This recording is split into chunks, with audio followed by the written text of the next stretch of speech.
The Korean Bronzeware Museum, located on the way to Pulgongsan in Daegu, South Korea, is Korea's first specialized museum built to preserve the Korean bronzeware, a traditional cultural property.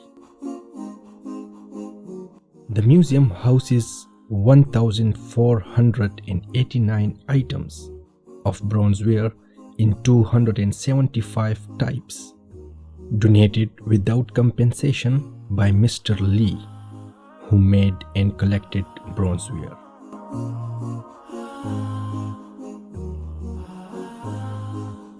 It is rare to find countries in the world that preserve bronzeware manufacturing technology.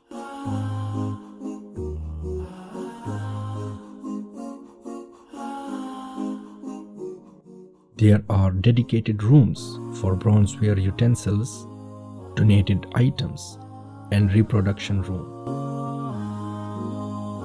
The reproduced workshop and shop in the reproduction room help you to understand the manufacturing process of bronzeware and the mode of dealing through a glimpse of the bronzeware industry in the past.